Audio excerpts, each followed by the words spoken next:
नमस्कार, knocking-news.com में आपका स्वागत है। मैं हूं गिरिजेश वशिष्ठ। अडानी के लिए उसके पूरे कारोबारी इतिहास की ये सबसे बुरी खबर है। हिंडनबर्ग खुलासे में भी अडानी का जो नुकसान हुआ था उस नुकसान की रिकवरी हो गई, लेकिन ये जो खबरें आ रही हैं, इन खबरों को मिलते ही अडानी के हेडक्वार्टर में, उनके घर में, उनके निकट संबंधियों में, उनके प्रशंसकों में, कहीं बम्बई में तो कहीं अहमदाबाद में तो कहीं लखनऊ में, जो लोग ये मानते हैं कि अडानी यानी देश है, उन सब के यहाँ आज शराब की खपत बढ़ गई होगी, क्योंकि बहुत गमगीन कर देने वाली खबर है। अडानी का दाना पानी एक और देश से उठने का नंबर आ गया है। जहाँ तक सवाल knocking-news.com का है, हमने आपको बहुत पहले बता दिया था कि ये होने वाला है और आज खबर आ गई है। बातचीत करेंगे उन चुनावी नतीजों की जिन्होंने अडानी की नींद उड़ा दी है। कहीं मत जाइए, चैनल को सब्सक्राइब कर लीजिए। मैं अभी हाजिर होता हूँ।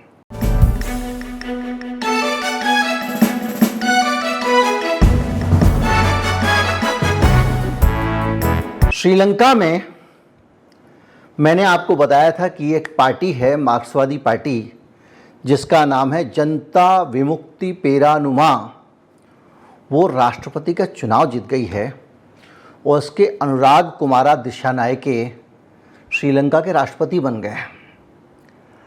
और श्रीलंका के राष्ट्रपति उनके दिशानायके के श्रीलंका के राष्ट्रपति बनने का सीधा सीधा मतलब ये है कि अडानी का जो प्रोजेक्ट श्रीलंका में है, अब उसको उखाड़कर फेंक दिया जाएगा।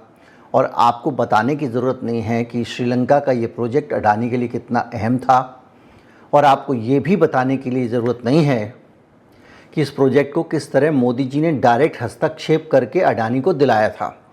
दरअसल आज मैं जिन सारी बातों का जिक्र करूंगा, उन सारे के सारे प्रोजेक्ट्स को कहीं ना कहीं मोदी जी के कारण ही अडानी को दिलवाया गया था या मिले थे, ऐसे आरोप लगे। अब आप कहेंगे कि राष्ट्रपति बनने से दिशानायके अगर चुनाव जीत गए हैं तो अडानी का प्रोजेक्ट क्यों उखड़ जाएगा? तो आप जिन्होंने वो पुराना वीडियो मिस कर दिया, क्योंकि उस वीडियो पे बहुत अच्छा रिस्पांस नहीं आया था, उन लोगों को बता दूं कि इस पार्टी ने अपने चुनाव में अडानी के प्रोजेक्ट को उखाड़ने को सबसे बड़ा मुद्दा बनाया था, बाकी मुद्दों के अलावा। ये वो पार्टी है जो इससे पहले कभी श्रीलंका में सरकार में नहीं आई थी। इस पार्टी ने इस बार चुनाव जीता है तो इसलिए जीता है क्योंकि वो भारत के प्रधानमंत्री के अनावश्यक श्रीलंका के मामलों में हस्तक्षेप की विरोधी रही है। और अडानी का प्रोजेक्ट किस ग्राउंड पे उड़ाएंगे, ये भी एक बड़ा सवाल है। आप कैसे अचानक किसी का प्रोजेक्ट, वरना कल के दिन कोई आपके कारखाने नहीं लगाएगा। तो उसमें एक बड़ी बात सामने आई है, वो ये आई है कि अडानी ने अपना जो पवन ऊर्जा का प्रोजेक्ट लगाया है, वो जो बड़े बड़े पंखे लगे होते हैं ना, हवा में गोल गोल घूमते रहते हैं, उनके घूमने से बिजली बनती है, वो ऐसी जगह लगाया गया है जो प्रवासी पक्षियों का मार्ग है। इस पार्टी का कहना ये था कि इसको हम इसलिए उखाड़ के फेंक देंगे क्योंकि ये प्रवासी पक्षियों का मार्ग होने के कारण वहाँ पे पक्षियों को की मौत भी हो सकती है, क्योंकि बहुत सारे पंखे घूम रहे होंगे। दूसरा यह है कि इस जगह को तय करने से पहले वैकल्पिक जगहों के बारे में सोचा नहीं गया। एक द्वीप था, उसको जो अडानी ने मांगा दे दिया गया। और ये जो अलॉटमेंट हुआ अडानी को, इसके पीछे भी भ्रष्टाचार का बड़ा मामला पूरी दुनिया में खबरों में था, भारत में भी था, हमने भी खबरें बनाई थी।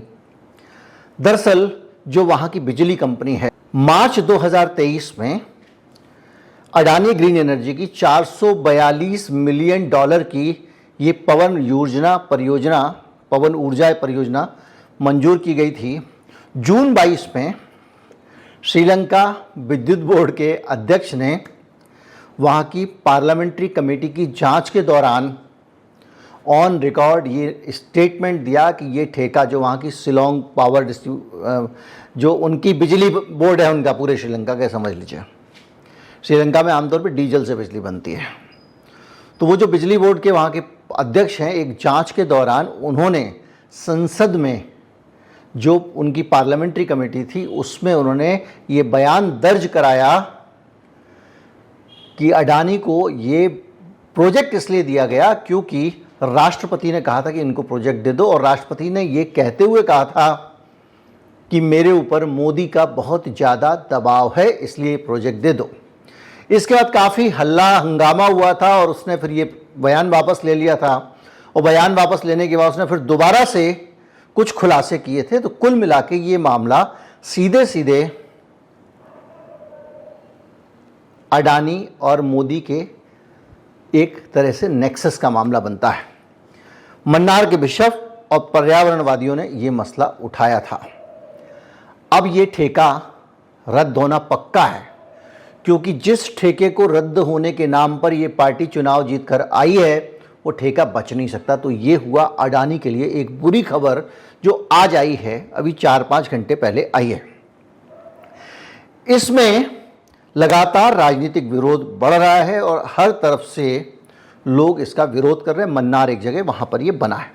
अब हम श्रीलंका वाले को यहीं पर रोकते हैं, अगले मामले की तरफ चलते हैं। आपको याद होगा कि एक बड़ा खुलासा हुआ था, वॉल स्ट्रीट जर्नल ने किया था, जिस पे हमने भी वीडियो बनाया था, और उस खुलासे में ये बताया गया था कि 2017 में अडानी का एक समझौता होता है बांग्लादेश की सरकार से, और ये समझौता मोदी जी की यात्रा के दौरान तय होता है। मोदी जी बांग्लादेश की यात्रा पर जाते हैं, वहाँ पर ज़मीनों का एक्सचेंज होता है। कई सारे सेक्टर भारत के बांग्लादेश को दिए जाते हैं और बांग्लादेश के कुछ सेक्टर लिए जाते हैं। हमने बहुत ज़्यादा ज़मीन बांग्लादेश को दी थी, और जो ज़मीन दी जिस यात्रा में, उसी यात्रा के दौरान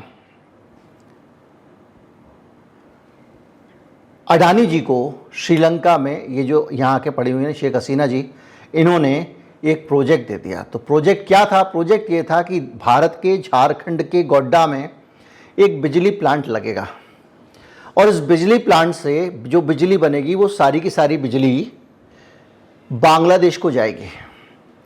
उसका बिजली का दाम बहुत ज़्यादा था, कई गुना ज़्यादा था। इस सब पे मैं 4-5 दिन पहले आपको पूरा वीडियो बना के दे चुका हूँ। चूँकि इस वीडियो में बहुत सारे टॉपिक हैं तो मैं डिटेल में जाऊँगा तो आपका 1-1.5 घंटे का वीडियो हो जाएगा। बहरहाल इस प्रोजेक्ट को बांग्लादेश सरकार रद्द करने वाली है।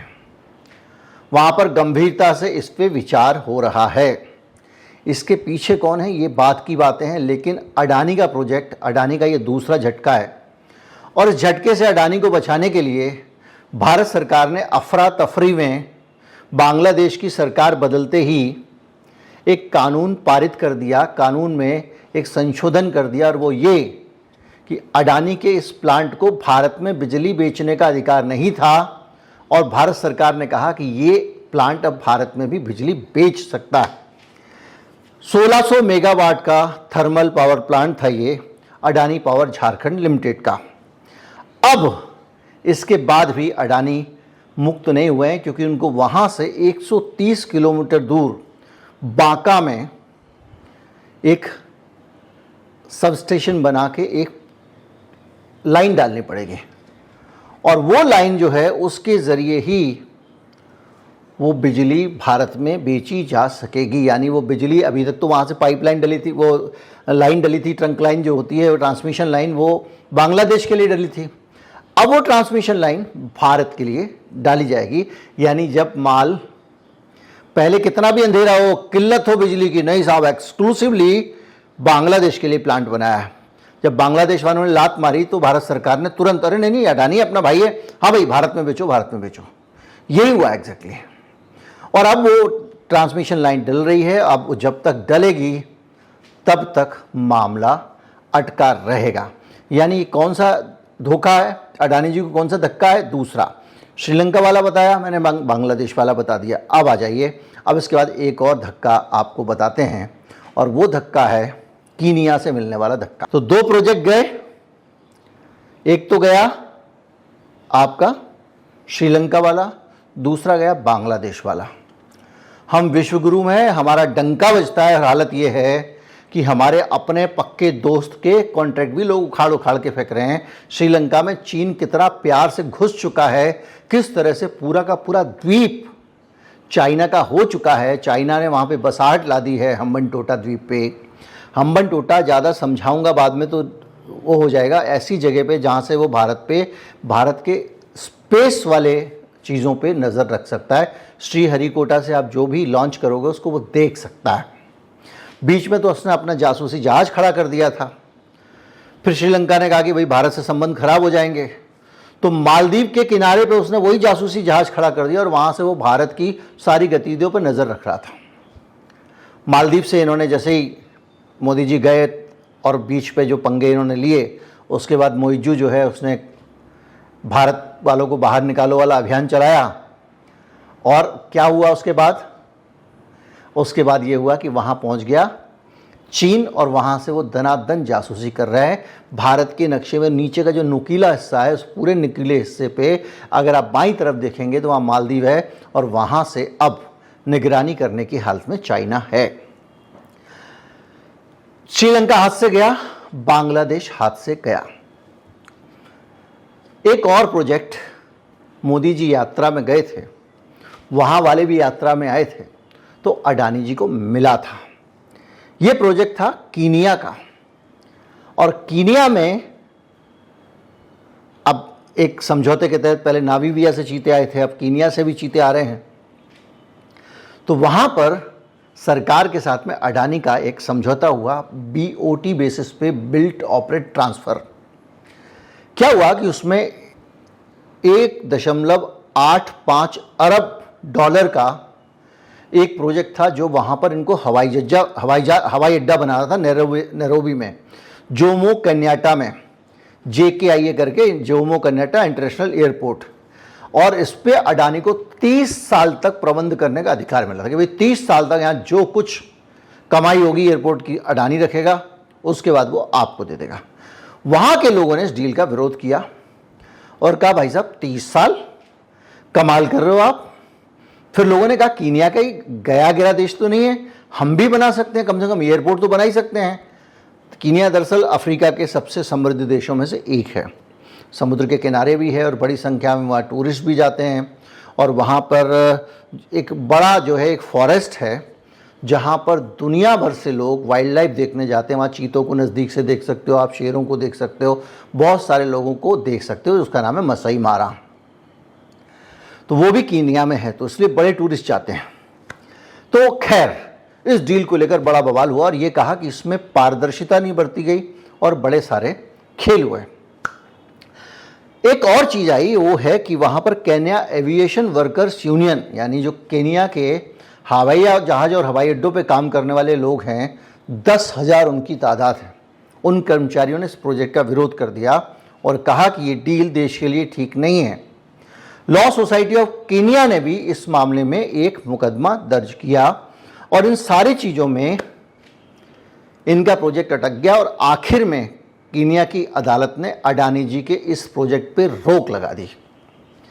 तीसरा नुकसान, इसके बाद एक वायरल होती है एक चिट्ठी जिसमें कहा जाता है, लोगों का मानना है कि अडानी जी ने वायरल कर रही थी, उन्होंने विड्रॉ कर ली।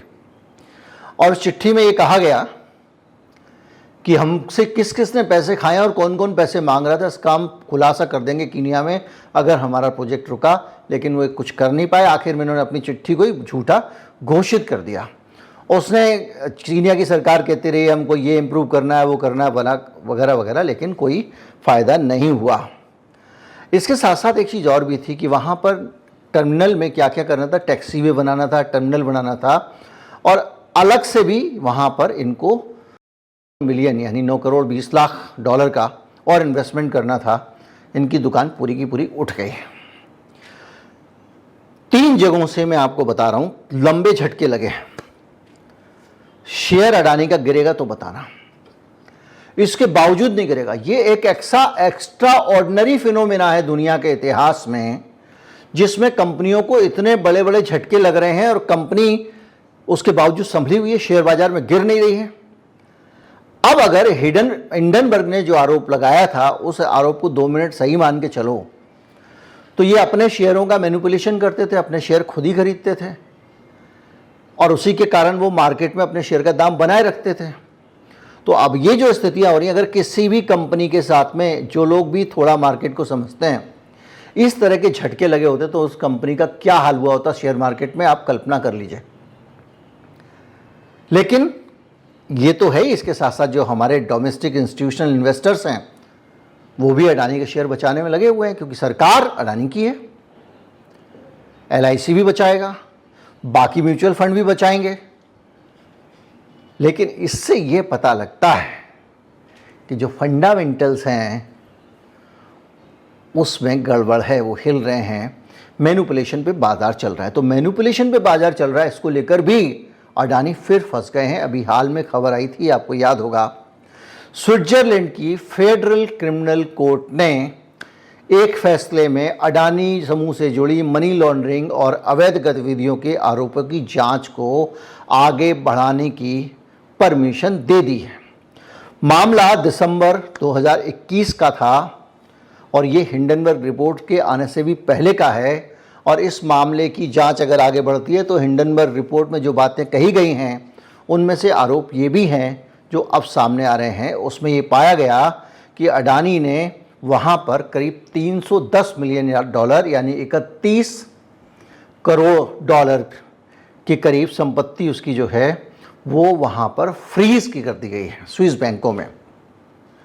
31 करोड़ डॉलर क्यों फ्रीज कर दी गई? फ्रीज इसलिए कर दी गई कि इनके ऊपर मनी लॉन्ड्रिंग का आरोप लगा। मनी लॉन्ड्रिंग क्या होती है आपको पता है? हमारे यहाँ ED मनी लॉन्ड्रिंग रोकने का ही काम करती है, वो नेताओं को ठीक करने में लगी है, वो अलग बात है। मनी लॉन्ड्रिंग शब्द कैसे आया, मैंने इससे जुड़े हुआ वीडियो कुछ दिन पहले बनाया था, उसमें बता दिया है। मनी लॉन्ड्रिंग काले धन को सफ़ेद करने का एक तरीका है। पहले लॉन्ड्री के ज़रिए नशे के कारोबारी किया करते थे, तो इसलिए मनी लॉन्ड्रिंग नाम बना। उसके बाद में ये कानून पूरी दुनिया में बनाया गया मनी लॉन्ड्रिंग के खिलाफ, क्योंकि नशे और हथियारों की तस्करी का पैसा काले से सफ़ेद ना कर पाएँ, इसलिए पूरी दुनिया के देशों ने मिलकर एक कंसोर्टियम बनाया था। खैर, स्विस बैंकों का कहना यह है, वहाँ के अभियोजकों का कहना यह है कि बैंकों में जो पैसा है, ये जो पार्क किया गया है पैसा, ये पैसा अडानी का है। और ये पैसा जिस आदमी के नाम से है उस आदमी के का ये पैसा नहीं है। चांगचुंग लिंग एक चीनी नागरिक है जिसका बार बार जिक्र आ चुका है, जो बताया जाता है कि अडानी जी का फ्रंटमैन है। यानी अडानी जी इसके नाम से कारोबार करते हैं, पैसा अडानी का होता है, लगाता ये है और मार्केट को ऊपर नीचे करना, ये सब करना, इस सब में वो शामिल रहता है। ये आरोप लगा था, आपको याद होगा, बहुत सारी OCCRP की रिपोर्ट भी आई थी और दूसरे बहुत जगहों पे ये नाम आ चुका है। उसके बाद में इसको हिंडनबर्ग ने भी अपनी एक और रिपोर्ट में इसको सामने रखा था। तो कहा गया कि ये पैसा जो है ये फ्रंटमैन का पैसा है, जो चांगचुंग लिंग है, और इसलिए अदालत ने कहा कि इस पैसे को बैंकों से रिलीज नहीं किया जाएगा, इसको जब्ती रखो, अभी पहले जांच होने दो। इस जांच में एक तरह से देखा जाए तो अडानी ग्रुप बुरी तरह घिर गया है। इसके साथ साथ बुरी खबर आप जानते हैं डोमेस्टिक फ्रंट से है, क्योंकि अडानी की सबसे बड़ी शुभचिंतक मानी जाने वाली इसलिए कह रहा हूं कि उनके सेबी में रहते ये जो जांचें स्विट्जरलैंड में हो रही हैं ये भारत में नहीं हुई। और लगातार उनके ऊपर कांग्रेस पार्टी एक के बाद एक आरोप लगा रही है और बार बार कह रही है कि अडानी ग्रुप से उनका संबंध है। वो वहाँ पर बैठकर सेबी में धांधलियाँ कर रही हैं, ऐसा कांग्रेस का आरोप है। वो उन कंपनियों के से लाभ ले रही हैं जिन कंपनियों की उनको जांच करनी है, उनकी देखभाल करनी है, कन्फ्लिक्ट ऑफ इंटरेस्ट है। तो ये भी एक चौथी बहुत बड़ी चीज़ है। और सबसे बड़ी चीज़, मोदी जी की जो राजनीतिक शक्ति है वो भी थोड़ी सी क्षीण होती दिख रही है। देखिए, बांग्लादेश में आज अमेरिका गए हैं मोदी जी, हिम्मत नहीं है ट्रंप से मुलाकात कर लें। क्यों? क्योंकि ऐसा हुआ तो बाइडेन के पास में बहुत कुछ रखा हुआ है। क्या रखा हुआ है? रखा ये हुआ है कि बाकायदा वहाँ के कोर्ट से समन आया है जिसमें कहा गया है मोदी जी और डोभाल साहब सब लोग आके वहाँ पर एक बार मिल लें। समन कौन से मामले का है? इस पे जाएंगे। इस पे जाने से पहले ये समझिए कि डोभाल साहब उसके बाद गए नहीं अमेरिका। ये समन आया है गुरपरवंत सिंह पन्नू की एक याचिका के बाद न्यूयॉर्क के कोर्ट में जो डाली गई है याचिका, वो उस याचिका में इन्होंने कहा कि मुझे जान से मारने की इन लोगों ने साजिश की है। उसमें भारत के पूर्व रॉ प्रमुख डोभाल साहब और मोदी जी बहुत सारे नाम उसमें हैं। तो ये इस याचिका पर है, लेकिन कुछ लोग कंफ्यूज कर रहे हैं। एक ऑलरेडी जांच चल रही है पन्नू की हत्या की कोशिश की, वो जांच अलग जांच है। उस जांच में बाकायदा एक आदमी जो गुप्ता जी थे, जिनके बारे में बताया गया कि उन्होंने वहां जाकर सुपारी दी और एक आदमी से कहा कि तुम पन्नू को मार दो। कनाडा पहले ही आरोप लगा चुका था कि भारत ऐसी हत्याएं करा रहा है। तो जिस सुपारी किलर को इन्होंने पैसे दिए गुप्ता जी ने, ये भारत के फॉर्मर अधिकारी हैं और इनको रॉ का एजेंट माना जा रहा है। तो जिस आदमी को पैसे दिए वो आदमी पहले ही CIA के लिए काम करता था, FBI के लिए काम करता था, और उसने उठा के ये बात वहाँ बता दी कि भैया अमेरिका के नागरिक को मारने के लिए इंडियन सुपारी दे रहे हैं, अब ये दिन आ गए हैं। उसके बाद गुप्ता जी को वो चेक रिपब्लिक की यात्रा पे थे, वहीं पे गिरफ्तार कर लिया गया। फिर बाद में एक वीडियो आया था कि उनको वहाँ से अमेरिका लाया गया। इस मामले की जो FIR लिखी गई थी उसमें ये बताया गया था कि कुछ लोग शामिल हैं, जिसमें एक भारत की किसी जासूसी एजेंसी का आदमी है जो गुप्ता जी को इंस्ट्रक्शन दे रहा था। वो आदमी पहले CISF का चीफ रह चुका है, लेकिन उसका नाम देने की जगह वो जो कोड लिख देते ना C1 C2 C ऐसे लिखा हुआ था। तो जब ये खबर आई है तो ये माना गया कि भाई जो C1 C2 जो कोड वर्ड लिखा हुआ था वो आदमी डोभाल का नाम था क्या? लेकिन नहीं, ये एक अलग मामला है। लेकिन पन्नू ने जो ये डाला है मामला, ये गंभीर मामला तो हो ही गया, क्योंकि अमेरिका की अदालत ने समन जारी किया। अब भारत सरकार ने इस पर क्लैरिफिकेशन दिया है, कहा कि आरोप बेकार हैं, इन आरोपों का कोई आधार नहीं है, कोई बेसिर पैर के आरोप हैं। लेकिन बात यह है कि क्या अमेरिका की कोर्ट भारत की एजेंसियों के चीफ को, रॉ के चीफ को, भारत के नेशनल सिक्योरिटी एडवाइजर को इस तरह समन कर सकती है? उस मामले में तो समझ में आता था, उनका NSA आया था, यहाँ मिलके गया था, मोदी जी ने NSA से मुलाकात की थी। सोचिए, हम बहुत बड़े बड़े बनते हैं, हमने देखा हमारे NSA जो है वो पुतिन के सामने बैठ के किस तरह से बात कर रहे थे, वो सब वीडियो वायरल हुआ है। तो 56 चीज़ वाला जो मामला है उसको आप इस तरह से समझ सकते हो।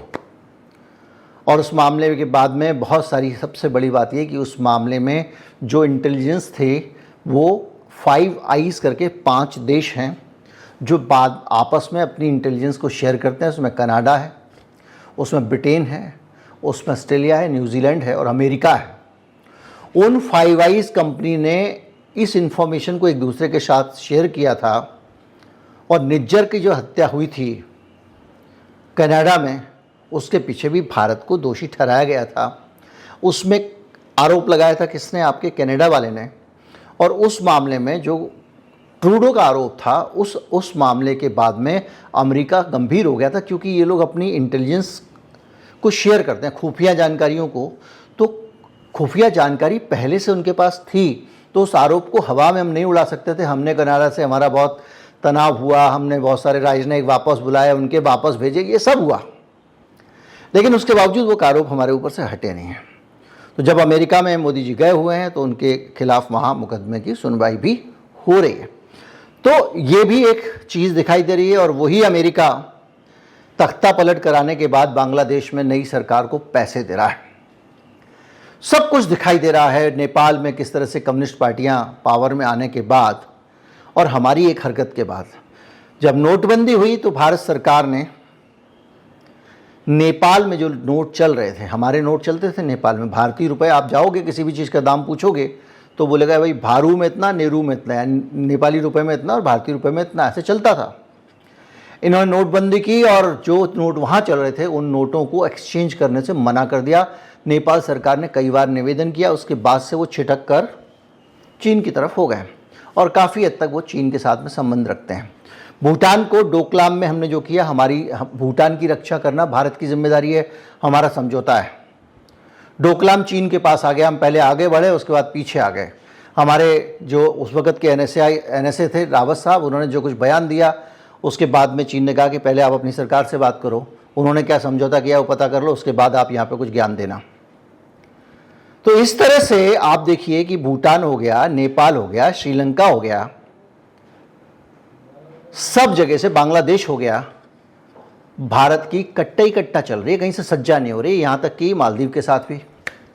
और पाकिस्तान की एक नई जानकारी दूं, भारत के जो पूंजीपति हैं वो इस बात को लेकर बेहद परेशान हैं कि पाकिस्तान में बड़ी संख्या में कच्चा तेल पाया गया है। भारत के पास, भारत की रिलायंस इंडस्ट्री के पास एक्सपर्टीज है तेल के उत्खनन की, लेकिन वहाँ पर सऊदी अरब तेल निकालेगा क्योंकि भारत के संबंध पाकिस्तान के साथ राजनीतिक कारणों से खराब करके रखे गए हैं। पाकिस्तान चीन की गोद में कैसे बैठा हुआ है हम सब जानते हैं।